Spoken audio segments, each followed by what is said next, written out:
All right, to get started, one of the first things we have to do is safely raise the front of the truck by the frame so the suspension's hanging. After that, remove all 5 lug nuts and then the wheel.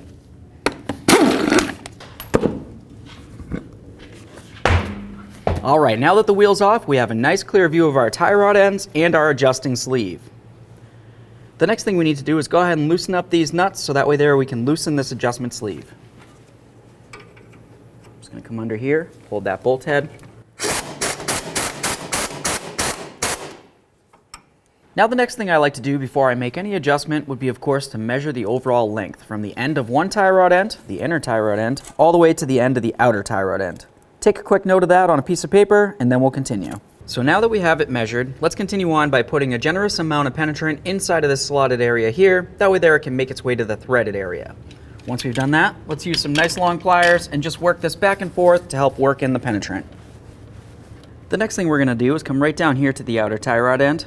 You might notice that it has a cotter pin or a locking pin of some sort. Ours is rotted away, so I can't remove it, but if yours has it, go ahead and take it out of there. After that, remove your nut. Now we're going to take our hammer and hit right along this area here, being careful not to damage our boot or the stud.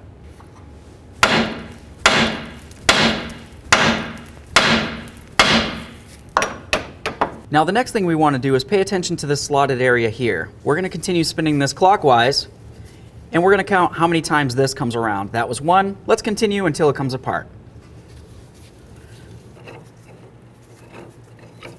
There we are. Now it's time to get this back together.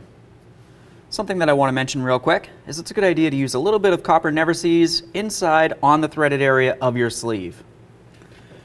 Once we have that on there, let's go ahead and start this on. Just one little thread on the inner. There we are. That's just going to essentially hold it for us. Now that we have that one started, let's go ahead and start the outer tie rod end as well. Now that we have it started, let's continue by tightening up the sleeve itself. That's going to make sure that the tie rods are being timed.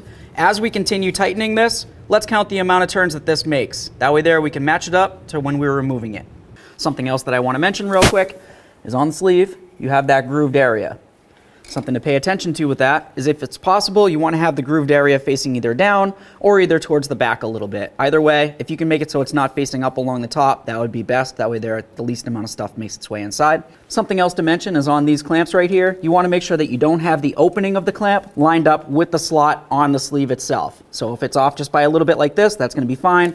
But if you go ahead and line it up, you're creating an area for a weak point and the bolt could potentially break and your tie rod could come out. Put it through here.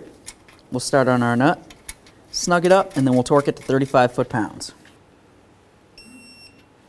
Okay, so now that we have it torqued, something that you want to pay attention to is the stud of the tie rod itself. You're going to notice it has a hole that goes through it. You're also going to notice for the nut, it has slots. You want to make sure that the slots line up with the hole so you can go ahead and put in your locking cotter pin. If for some reason it doesn't, after you've torqued it, go ahead and continue tightening until the very next slot lines up with that hole. Put through that locking cotter pin, and then of course pin it over, so that way there's no way for the nut to come loose. Now I'm just going to go ahead and snug these up, and then we'll torque them to 15 foot-pounds. There we are. Let's do the same to the other. Let's go ahead and get our wheel on here, start all of our lug nuts, snug them up, and then get the wheel on the ground, torque it to 100 foot-pounds. All right, let's torque these to 100.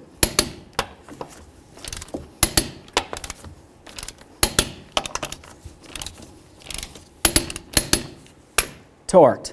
If you have your little lug covers, go ahead and throw those on as well. After that, I recommend getting yourself a 4-wheel alignment.